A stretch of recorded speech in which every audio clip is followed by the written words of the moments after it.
Okay folks, today we're testing this 1967 Oldsmobile Cutlass factory AM/FM radio.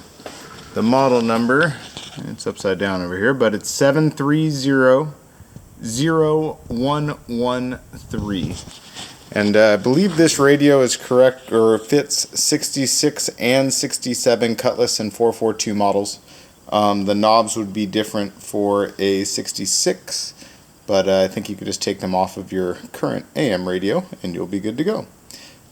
This radio also has the rear speaker fader here, so you can turn it this way for front, this way for the rear speaker, and your main terminal off the connector there is your front speaker, and then this blue wire that comes out of the side of the radio is for the rear speakers.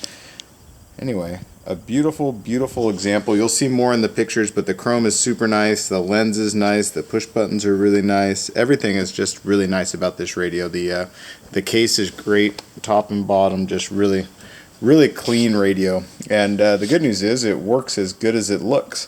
So we're going to test it today. We have it hooked up to a 12-volt power supply, the correct speaker, and an antenna. And yeah, we're going to test it. Before we get started, I should tell you my AM reception here where I live is pretty weak, from about the center of the dial on down. That's not the fault of the radio, but where I live here. So the AM, you'll see that it functions, but just rest assured it'll function better when it's installed in your car and you're not driving through a super deep valley like we're in here. Okay, here we go.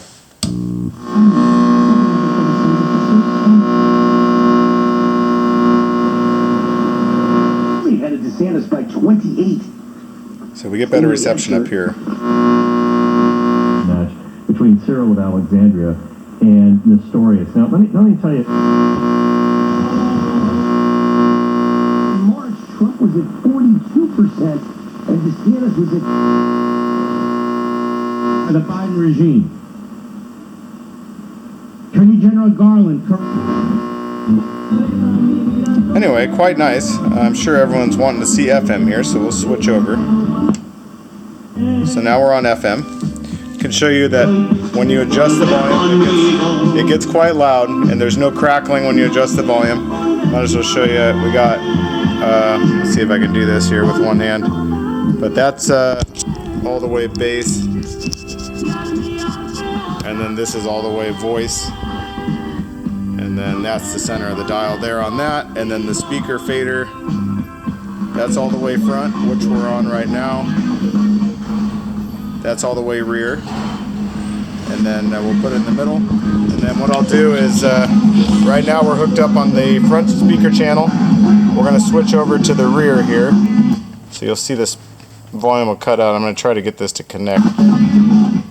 It's going to be hard though because it's inside the connector. I'm trying here, guys. There we go. Okay, so we're hooked up to the rear now, which, oh, maybe not. I don't think this is going to work. Yeah, we'll see if it stays there, guys. It's barely connected, but it's working.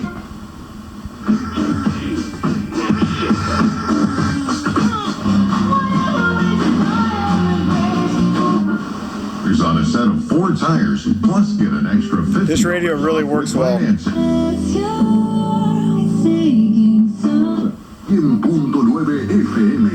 mi playlist, nada más quiero ver cómo está.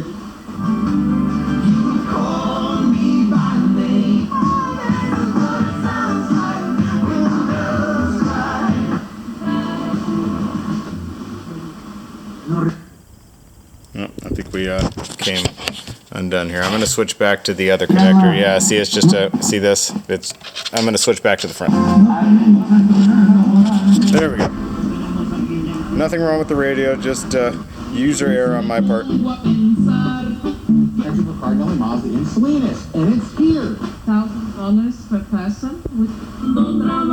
Just awesome reception throughout the dial here, guys. This radio is really good. Okay, and I'll show you the push buttons all work. Maybe. There we go. It's hard with one hand. And then I'll show you how to set a push button. First take, So let's say we like this station. We just pick whatever push button we want, any of the 5, pull it out, push it back in, and then no matter where we go, we can go right back to where we were. Fuel-efficient ride from Honda.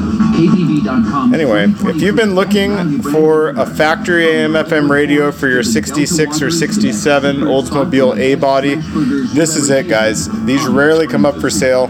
They were rare when they were new, and finding one today is extremely hard to find, especially in this awesome condition. Again, you'll see more in the pictures, but the face, this radio will be right at home in the nicest of cars. It's a nice one. Anyway, don't miss it, guys.